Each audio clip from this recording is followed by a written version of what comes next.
Welcome to Business Talk Sister Gawk. I'm Becca, and today's podcast episode is titled The History of Marketing. And this is actually a series that I've been doing for quite some time. This is part 4 in the series. So if you have missed any of the other episodes, you should go back and listen to them. With me today, I have Jennifer Olson. Thank you so much for being with me. Thank you for having me. Yeah, and you have a business in marketing, am I correct? I do, yes. I started my own business targeting small businesses. So doing marketing for them and putting them on the map. Yeah, and what's your business name, just so we have it? It's North End Marketing. Okay, so interesting story about Jennifer and I.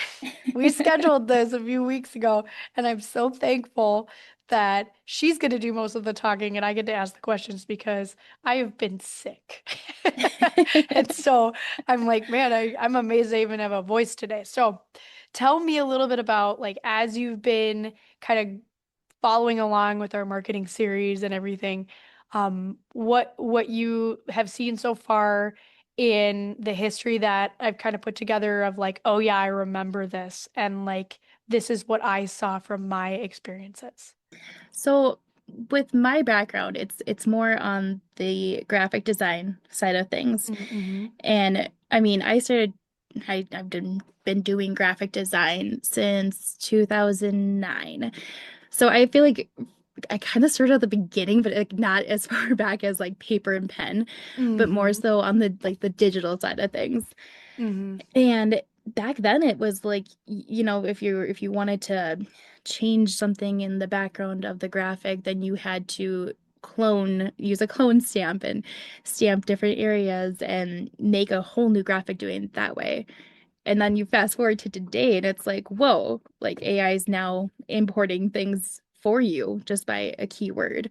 So it's kind of crazy, just like the in between of like, how did we get from there to here? And Yeah. it's just completely wild to me. Yeah. Yeah, like the speed of production has just gone up dramatically with what people are able to produce in terms of content. Is that kind of what you're Yeah. seeing? Yeah, absolutely. Yes. Yeah. Yep. So have you seen kind of any more like almost like a backswing of distrust with the AI generated stuff, or what are you looking at?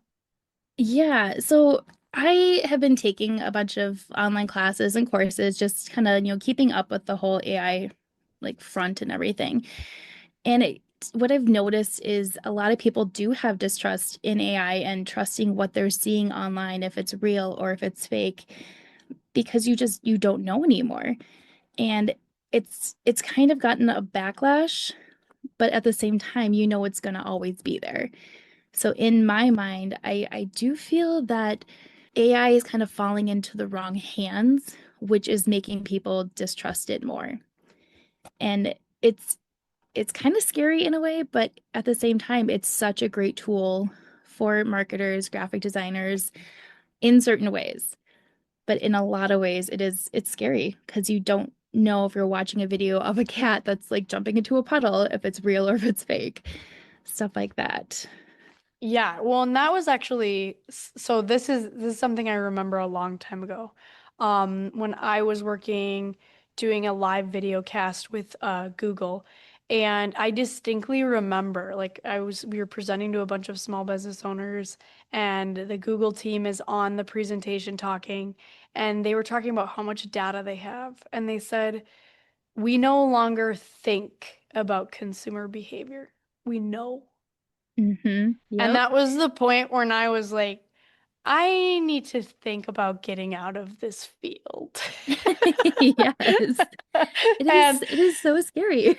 yeah, like just a little bit uneasy about the amount of data we have given over to just the mass of the internet or data centers to use for like artificial intelligence and like how they can almost mimic you as a person. I'm sure like Mhm. I've even told my family like there's so many recordings of me on the internet because of my podcast. Do not be surprised if someday I call you and it's somebody else pretending to be me. Yep, Um, absolutely. There's yes. companies out there currently that you can hire them, like take a voice actor or like take your voice and say certain words, and then they can write an entire video script for you just from 100%. the words that you're using. Mm-hmm. Um, one of my previous companies, I was actually somebody actually reached out to me and asked me if we this would be something we're interested in. And I was like, hold on, step back for a second. Like I don't like this is kind of scary just to know that you could take anybody's voice and manipulate it to saying the words that you want it to say. Yep. It's just crazy. Yeah, no, totally. And actually, one I remember this was actually a few years ago when this stuff first started coming out. My virtual assistant was sending me a bunch of stuff and saying, "Hey, I would really like you to consider getting a subscription to this source where you can just put in like these pronunciations to these words.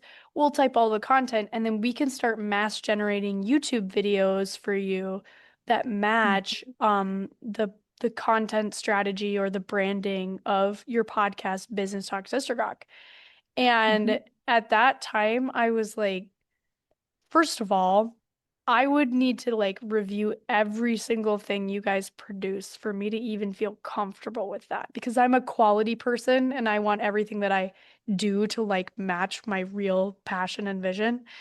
And Yep. second of all, like I was like, whoa, this is about to get nefarious like so fast. You know Yeah. what I'm saying? Yeah, Because, and then yeah, they could go take it ahead. one sorry. They could take it one step further and then create a video generated image of you too using AI for you to Mhm. speak these words on top of it. It's just it's could get out of hand so easily and so quickly. Yeah. Well, and I think like I think it was just a couple weeks ago, Amazon announced like 14,000 people getting laid off, and then YouTube announced a voluntary layoff and stock buyouts. And like there's a lot of like white collar as well as blue collar jobs that are getting taken over by artificial intelligence and I honestly think like a lot of content producers on YouTube have said in the last couple months they're not seeing the financial return that they were before on YouTube because the amount of content that's being produced by AI is just like boatload filling YouTube to the point that Hmm. it's like they're not getting the same return they were before for Nope. real content, you know? And Hmm. I say real, but you can use AI for real content. But Yeah. But like even like if you look at say Facebook, so that was originally engineered to be a place to have social, interactions with people. And now if you're scrolling on it, all you see is an ad and an ad and an ad and then like, oh, generate content with AI. And it's being pushed so hard that all you like it's not even social media anymore. It's just media that's being pushed at you. So it's definitely I feel like it's being thrown in our face to use it, but we don't all know how to use it properly and responsibly. and I think the responsibly aspect is like probably the 14-year-old version of myself having no idea how to use Facebook. You know what I'm Yes. saying? Like Yep. when you're like, oh, this is this cool platform. And you used to just like type things because it would be like, your name is. And then you would just say what you were doing. And it was like making cookies or whatever. Yeah. Like, how do you feel today? Yeah. Yep. Yeah. And now it's like this whole other thing where you look back at like your teenage self or whatever, and you're like, what was I doing on the internet? What was Like, I thinking? Yes. yeah. Yep. hmm I So think I I'm gonna think, blame MySpace for that. yeah, well, and I think like that's started kind of happening with the AI piece right now. Like people are just throwing stuff out there, like, oh, let's see if this works or what does it look like as they're Hmm. creating, right? Yep. But what are you seeing like as in the industry and you're working on stuff, like how has that affected website build out and like just promoting small businesses? What do you see changing?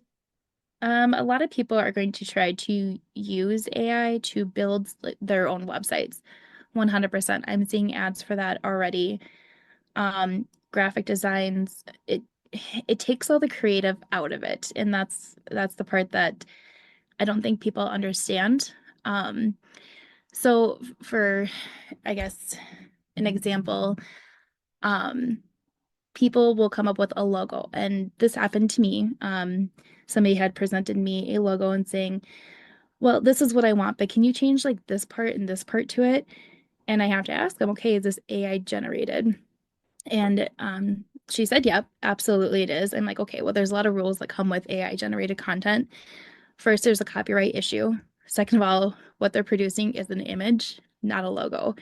And so there's different aspects to it that people aren't understanding, but they're taking this information and running with it. I mean, I used AI to help generate content ideas. And when I used it, it actually had said to me to use a GIF or a meme, whatever, from Google, like take one of these GIFs or memes. And I took a second and I was like, wait, that's copyright infringement. So I like wrote back to it and I said, isn't this copyright infringement to use these graphics? And then they replied, yes. So AI will like tell you to use something in marketing or for social media content, stuff like that. But what they give you isn't always legal to use. And so it could open yourself up to worse, case scenario with a legal issue with it and everything. So it's definitely, it goes back to the be responsible and understand how to use it and like know like what they're giving you isn't always 100% true. And it's not just a free option out there for your marketing needs. Does that make sense? Right. Yeah. Well, and with that, like, there's a lot of, okay, you're generating stuff, so nobody's gonna know or whatever. That's what I hear a lot of. Well, nobody's gonna know because it matched up all of these different things and created something new. You can't prove it. And I'm like, Yep. I But don't, you I don't think so. there's enough data. Yeah. There's the data out there. Like you, no matter where you go online and no matter what you search and everything, you can erase your history, but it's still out there and it's still traceable. It might not be to you, but another, programmer, God forbid, AI is going to track it for you, and Mhm. it's out there. So there will always be a way for it to come back at you. Yeah, and I think too, like when specifically, even when it comes to fonts, I mean, fonts Oh, are a huge, huge thing. Like they're very difficult to um copy and get away with it, really, yep. because they're, I mean, there's intellectual property protections in the United States for a reason Mhm. over Yep. trademarks. And when you have like a handwritten font that is a brand, and then somebody else knocks it off and says, "Oh no, no, well, I just used AI for this."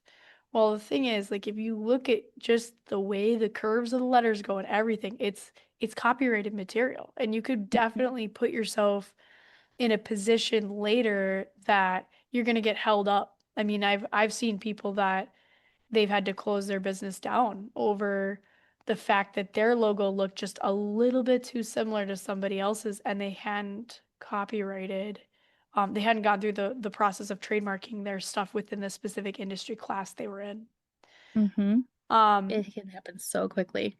Yeah, and if you don't understand copyright law and trademarking, like you're gonna be in a way more difficult position if ever you get an email, because some of it is spam. That's like, Mhm. oh, cease and desist, but like they are just like making it up and they're from some East Asian country trying to like get money out of you, you know? Yep. Yep. Yep. Yeah. So, yeah, how are you using this stuff today? And what are you seeing as the next steps of as you're taking these classes and learning? Where are you seeing things change and adapt? Um, so I use it a lot for, like I said, content ideas. If I'm stuck on an idea or something and I'm like, I need to find something that I haven't really talked about before and I need to post something and I need to get something out there. I'll ask AI to help me.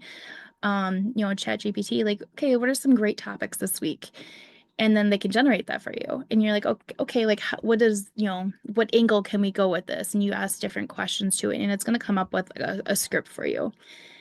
I would never take that same script that they produce for you because it would never, it 99% of the time, it's not going to match your brand and your voice and just the look and feel of how you present yourself out there. So I would never take everything that they say to heart, like, repeat it word for word. Um, oh my gosh, I'm losing my train of thought on this now. I also do use it for graphic references too. So I'll say, okay, if I have makeup company, Nimbus Clouds Coffee or something, I want to know what like they're gonna put together out there for a graphic idea. Just to curiosity, maybe get my wheels spinning, but I would never copy what they're using. So from my standpoint, I like to gather information and do research and see what is AI pulling itself to kind of get an idea of like what the world would be looking at it as. But I would never use it to copy exactly what's out there. So I guess like that's one way that I use AI. It just helps me get my creative juices flowing again if I'm ever Mm-hmm. stuck in a situation. I've seen people use it. I haven't done this personally, but people have put together brand guidelines using AI. And Mm-hmm. once again, it doesn't work. So coming from like a designer perspective, when you when somebody presents something to you from AI and they're like, this is exactly what I want, and it doesn't match your brand and your look and your feel, you have to, as my role, I would have to take that all the information that they give me and then rework it so that it would match their brand and go within the brand guidelines, matching their voice and everything. So for me, I use it as a tool, but not as a final end result. Mm-hmm. Long story short, I did ramble a little bit there. Sorry about that. No, that's totally, yeah. So you had mentioned like people think that they have a logo, but it's just an image. Can you expand on Mhm. that and what you mean by that? Yeah. So when people are searching for logos, and there's a lot of companies out there and a lot of AI tools out there that will give you an actual logo. But if you go to ChatGPT and be like, I want a logo, and then you give it all these, codes and everything, what it's going to generate back to you is just an image. And a lot of time there's a lot of fine details, a lot of artwork that comes in it. The text is usually like flowing within the graphic and not separated out, and it's an image. It's not going to give you a logo. You're not going to be able to download that and use it as a vector image or use it as a PNG because it's going to have the white background on there. So when you're downloading these things, it's not going to work unless you give it to a designer who's going to literally trace out everything for you and then give that back to you and say, "Hey, look, here's your logo." But a lot of times the logos that they give you are just they're images, and it's very detailed images. So like the Yeah. rule with logos is you if you can make it super small and you can still read it, that is your goal.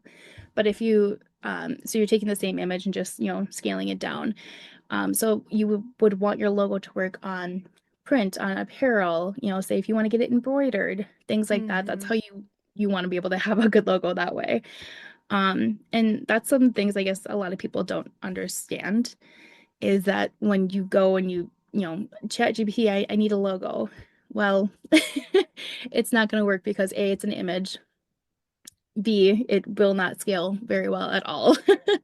And C, it's copywriting infringements as well. So, Yeah, and I yeah. think, and I just want to like clarify that. So you're talking more about like it's not going to be a vector file, which is mathematically Yes, calculated to enlarge and subtract. So like if you were to try to blow it up to be the same image on a billboard, it'd be super pixelated because it's just an image. exactly. Yep. Yeah. Hmm. Mhm. Yeah. Awesome. So tell me a little bit about why you are doing what you're doing today and how have you leveraged transitioning into like using all these different technologies. Yeah. I want I decided to start my business to focus on small businesses. I want them to thrive. I want them to, you know, make their mark in this world and follow their dreams. Um, Not a lot of people understand the importance of using graphic designers and marketers to build their businesses. They think it's a waste of money, and really, it's not. It's a huge investment into your company. And a lot of these smaller companies, they don't want to waste the time of learning how to do AI or understanding why they need to have a brand guideline or mess with social media and so on and so forth. So I yeah, I've been wanting to help small businesses. So this is why I went out on my own. I absolutely love my little town, and so I wanted to promote it and by just helping them get their footing in the ground and understand how marketing works and understanding it's not super difficult if you have the right tools. Yeah, so with that, as you've been working with small business owners, have you seen a division of the people who have chosen to start investing in their branding, in their marketing versus those who do not? Yes, I've seen a lot more people get excited about their brand and wanting to promote themselves even more and gaining more customers and more businesses.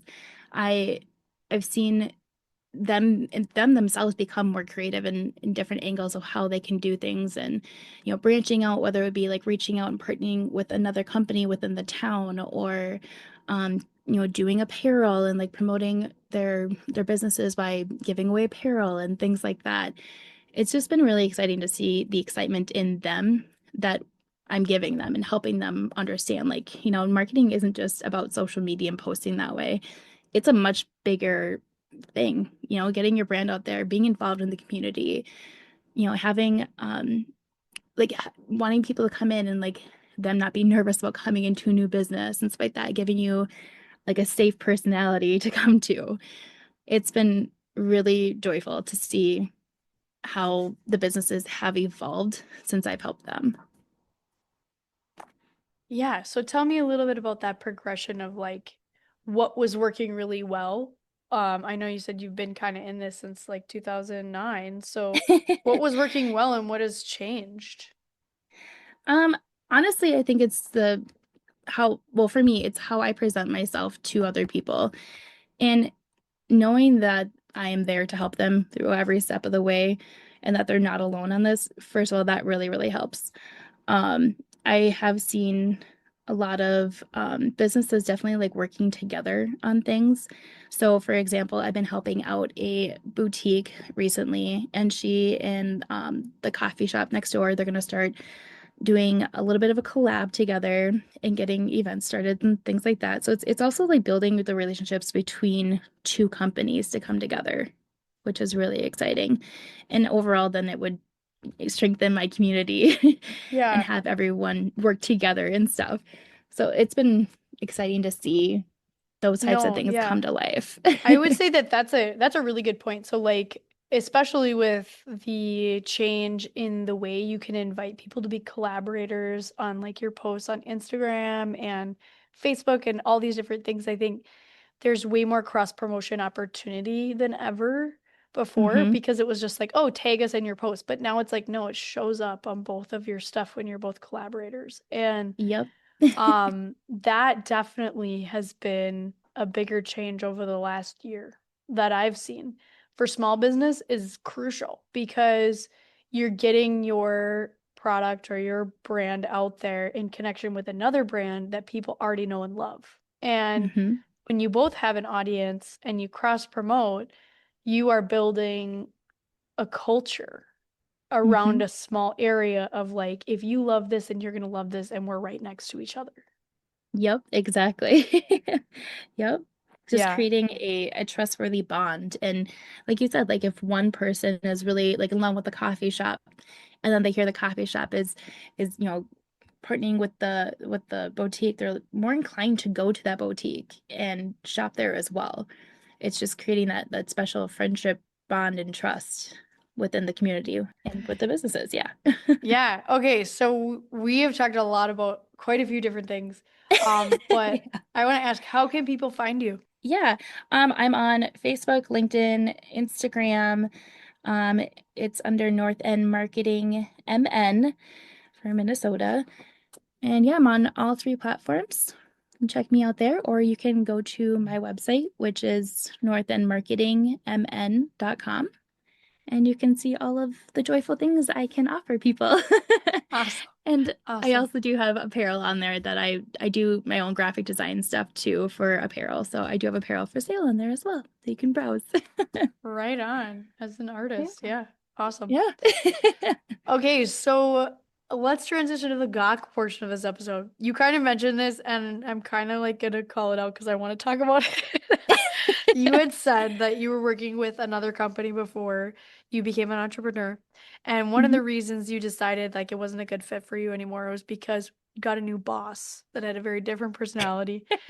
And it was so lovely, like how you put it. You said, this person was a lot more aggressive than I'm used to. And I like the first thing, my first question to Jennifer was this person from the East Coast? She said yes. Yes. So tell me like what were like because that to me like is I want to talk about that because I do think it's a cultural difference between the Midwest and the East Coast. And like I see this happen a lot with like acquisitions and mergers when you have like an East Coast team come in, they're very like push, push, push, push, push as fast as you can. And then like in the Midwest, we're like, oh, excuse me there. Like, you know what I'm Yes. saying? Like there's Yes. like tell me like what your experiences with that were like and how did that look? Because I think that other people probably have had this experience or may in the future and have no idea what's happening to them.